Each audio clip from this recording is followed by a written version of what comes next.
All right, everybody. So welcome to Lecture 8, Chapter 7, Cellular Respiration. This is going to be a lecture all about how we make ATP, the molecule of energy that we use for our cells. So enjoy.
To maximize efficiency in energy captured during glucose breakdown, cells utilize a series of small control steps.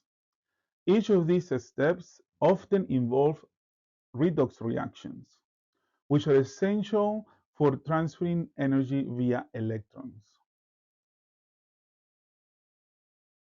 Redox reactions are chemical processes where electrons are transferred between molecules. You have two main players, the reducing agent and the oxidizing agent. The reducing agent donates electrons to another molecule.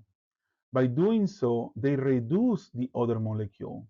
In the process, they themselves become oxidized. Oxidizing agents are molecules that accept electrons from a reducing agent. As a result, they oxidize the reducing agent and become reduced themselves. Imagine a molecule AH and another ion X plus. AH donates its electron to an oxidizing agent, in this case X plus. In doing so, A becomes oxidized as A plus. This oxidizing agent, having accepted the electron, becomes reduced as XH. An easy mnemonic device is Leo says Ger.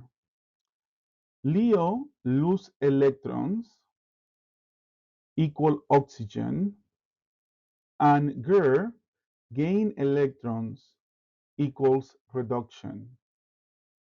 Another one will be oil rig.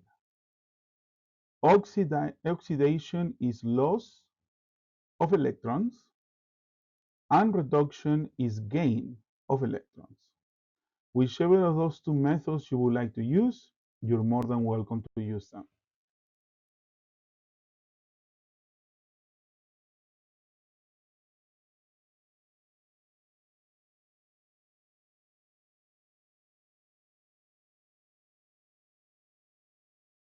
To reinforce the concept of redox reactions, let's look at a couple of examples. Sodium and chlorine interact with each other. Sodium loses an electron and becomes Na plus. Here the sodium is oxidized, making it the reducing agent. Chlorine gains that electron to become chlorine minus. Chlorine is reduced, making it the oxidizing agent. So just recap. Leo says Ger or oil rig. By breaking down glucose through these small steps and using high energy electron carriers like NADH and FADH2, cells effectively manage energy transfer and minimize energy loss, ensuring the vital biochemical processes are powered efficiently.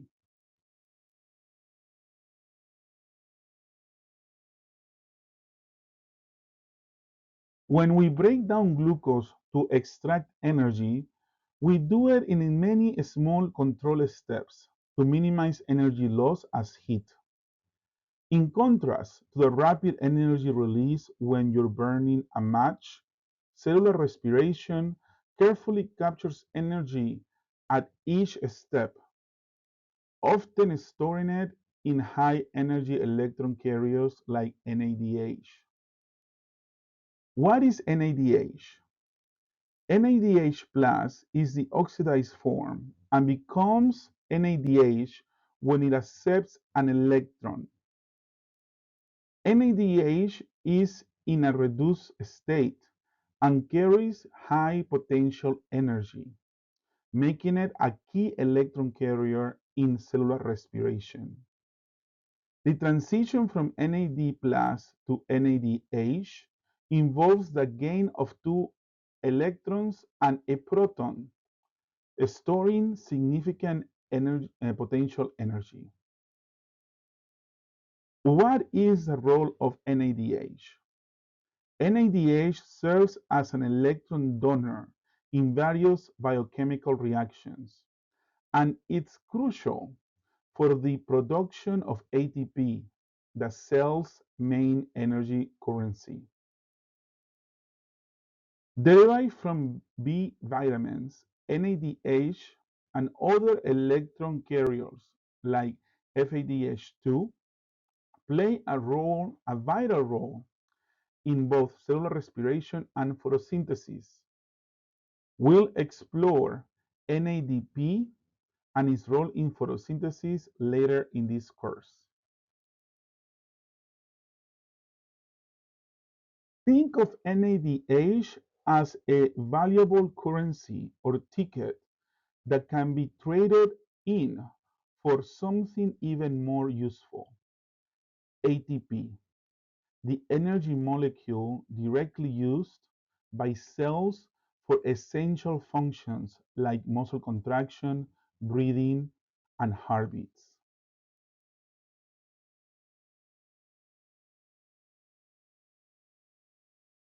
Our primary energy currency in cells is ATP, adenosine triphosphate. This molecule is crucial because when it's hydrolyzed, broken down into ADP, adenosine diphosphate, and the and an inorganic phosphate, it releases a significant amount of energy. This process, known as dephosphorylation, is exergenic, meaning it releases energy that can be harnessed to power other cellular processes, particularly those that are endogenous or require an input of energy.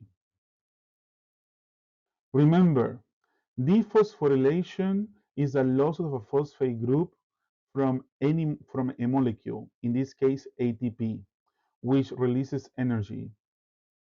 Phosphorylation is the addition of a phosphate group to a molecule, often making it less stable and more reactive. This process is frequently catalyzed by enzymes called kinases. The example that we used before, the sodium-potassium pump, which moves sodium and potassium ions across the cell membrane, relies on ATP. When ATP is hydrolyzed, the phosphate group attaches to the pump, increasing its affinity for sodium and potassium ions, thereby enabling the pump to function effectively. This slide sets the foundation for understanding how ATP functions as a cell's main energy currency and how the processes of phosphorylation and dysphosphorylation play critical roles in cellular metabolism.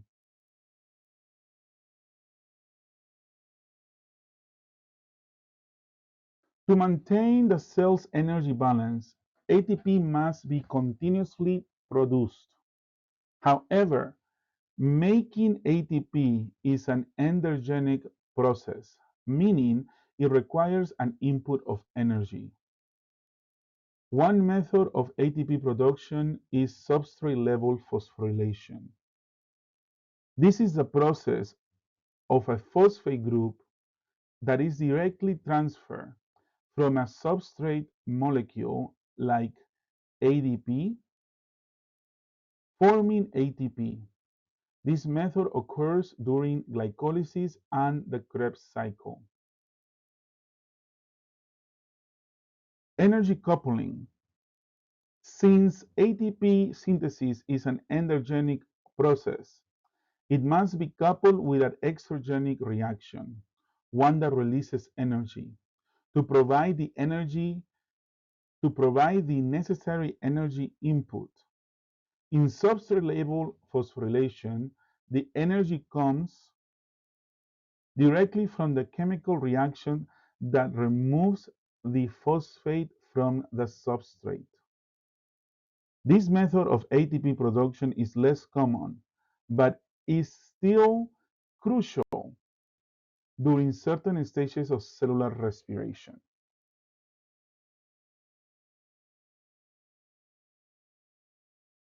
The primary method by which cells produce ATP is through chemiosmosis.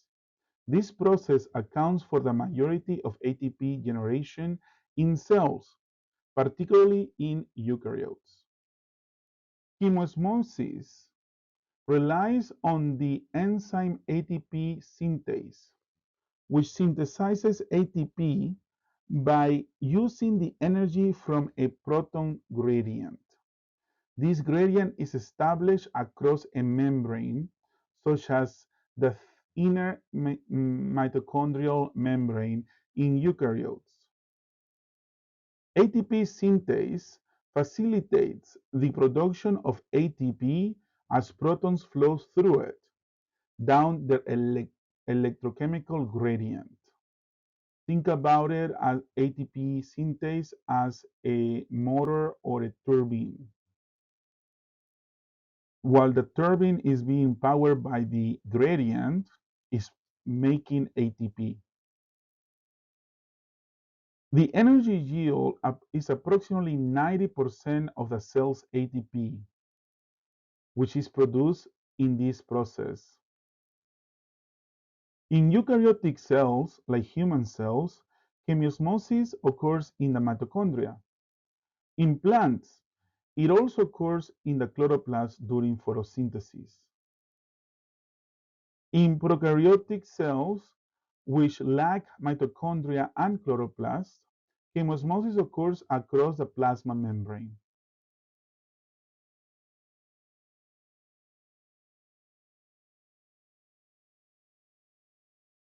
To understand how cells generate ATP from glucose, we'll explore the different metabolic pathways involved in cellular respiration. The process begins with glycolysis, which occurs in the cytoplasm, and is the first step in glucose catabolism. If oxygen is available, the process continues with the oxidation of pyruvate and the citric acid cycle, also known as the Krebs cycle. And finally, with the oxidative phosphorylation.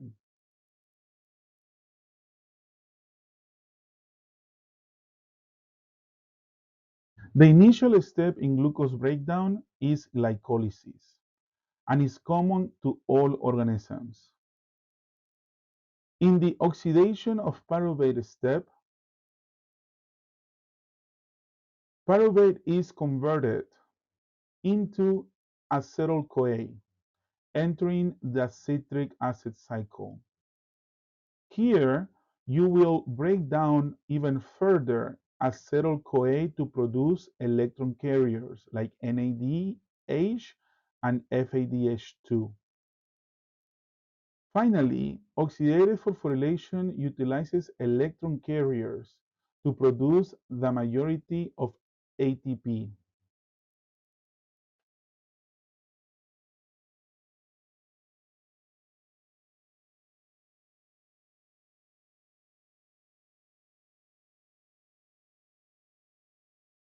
Glycolysis is the first step in cellular respiration, where glucose, a 6-carbon molecule, is split into 3 carbon molecules called pyruvates.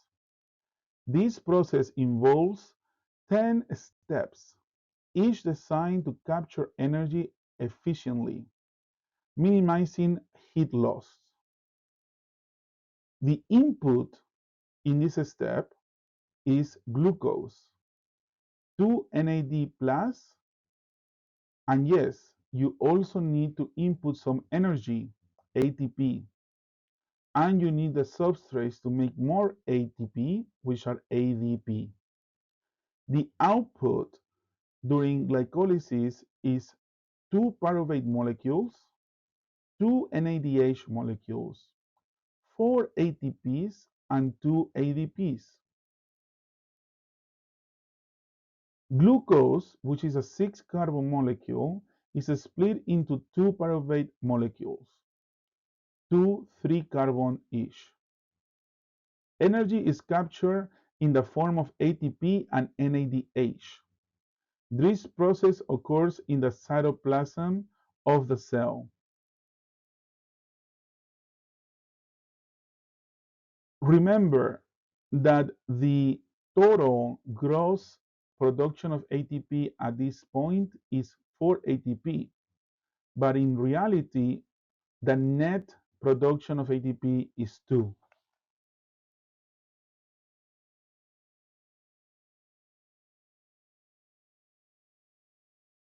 In this course, you won't need to memorize every step of each metabolic pathway. Instead, focus on understanding the key aspects of each pathway, like the input and outputs, the location, the requirements, and notable characteristics. Input and output will be identifying the reactants and the products. The location is trying to understand where the process occurs in the cell. Remember that even though glycolysis is happening in all cells, they may be happening in different places. The requirement is to recognize what each pathway needs to function. Does it need ATP? Does it need ADP? Does it need energy? Does it need a specific molecule? Lastly, summarize unique features of each pathway.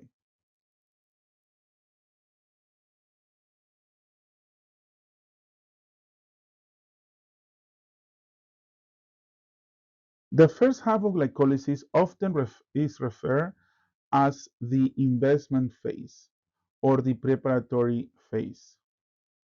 This requires an initial input of energy. This energy is provided by ATP to kickstart the process. ATP is used early in glycolysis to phosphorylate glucose. And kinases add phosphate groups to glucose, preventing it from leaving the cell. The 6-carbon glucose is split into two 3-carbon molecules.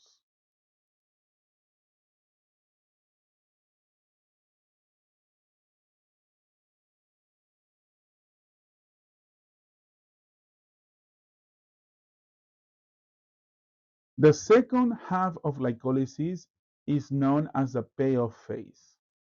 It spans steps 6 through 10 and is where ATP is generated. During this phase, you achieve a net gain of 2 ATP molecules. Because glycolysis splits one glucose molecule into 3-carbon molecules, into two 3-carbon molecules, the payoff phase occurs twice for each glucose molecule.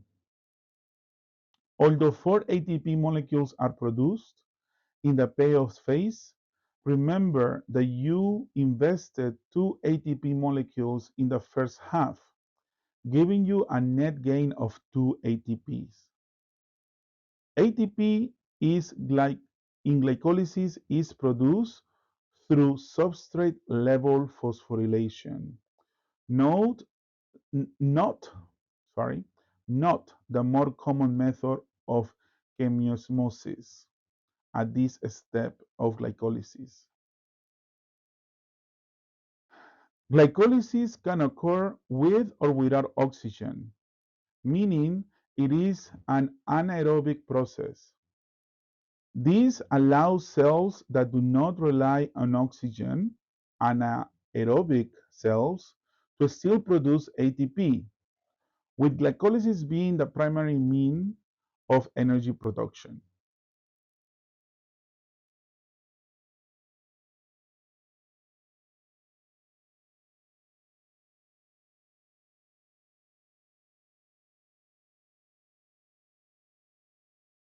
So let's summarize glycolysis so far. Glycolysis begins with one molecule of glucose, 6 carbons.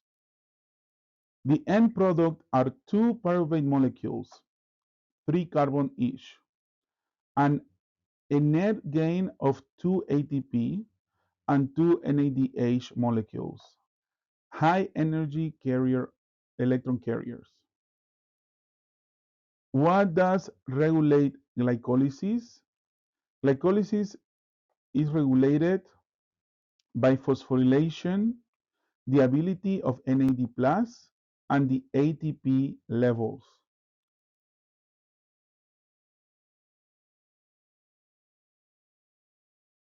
Phosphorylation of glucose traps glucose in the cell to ensure it remains as a reactant.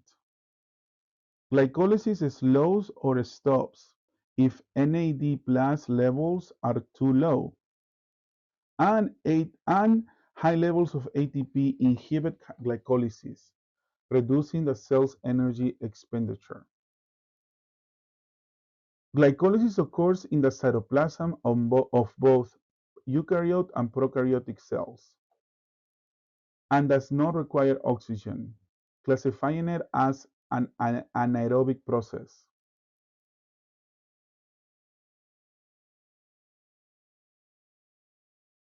All right, so that ends part 1 of lecture 8 of cellular respiration. Enjoy part 2.